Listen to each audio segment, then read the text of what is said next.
তবু অনেক বিশ্ববিদ্যালয়ে তো উপাচার্যরা পদত্যাগ করেছেন। বরিশালে উপাচার্য বদরুজ্জামান ভূঁইয়া কেন এত দেরি করলেন? 24 ঘন্টার আলটিমেটামও দিতে হলো শিক্ষার্থীদের। পুরো ঘটনাটিকে আপনি কিভাবে দেখছেন?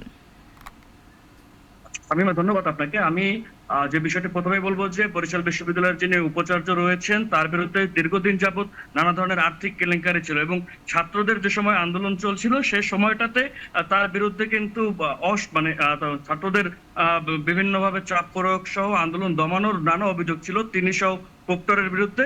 এবং সবকিছু মিলিয়েই ওই আন্দোলন চলাকালীন সময় ছাত্রদের পক্ষে যে 34 জন শিক্ষক তাদের সম্মতি দিয়েছিলেন সেই শিক্ষকদের উপরও নানাভাবে চাপ প্রয়োগ করেছিলেন এই বদরুজ্জামান ভূঁইয়া এবং প্রক্টর আব্দুল কাইয়ুম। পাশাপাশি আব্দুল কাইয়ুমের বড় ভাই রয়েছেন, আপন বড় ভাই বিচার বিভাগে কর্মরত, তাকে দিয়েও কিন্তু চাপ প্রয়োগের আমরা অভিযোগ পেয়েছি। এবং সব বিষয় মিলিয়েই ছাত্রদের আন্দোলন সফল হওয়ার পর বরিশাল বিশ্ববিদ্যালয়ের ভিসি এবং প্রক্টরের পদত্যাগের দাবিতে কিন্তু শিক্ষার্থীরা 24 ঘন্টার আলটিমেটাম দিয়েছিলেন।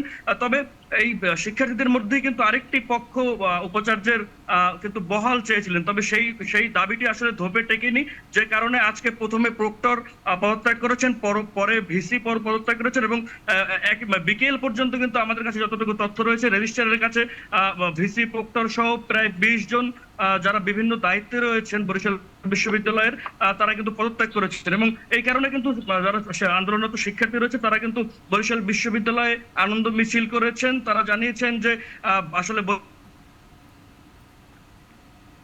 কাছে কিন্তু জানিয়েছেন। আসলে বরিশাল বিশ্ববিদ্যালয়ের সবশেষ খবর কিন্তু আমার কাছে এতটুকুই ছিল। শামীমা, 250টিরও বেশি ডিজাইন অপশন নিয়ে ওয়ালটন স্মার্ট ফ্রিজ, বোঝে আপনার প্রয়োজন।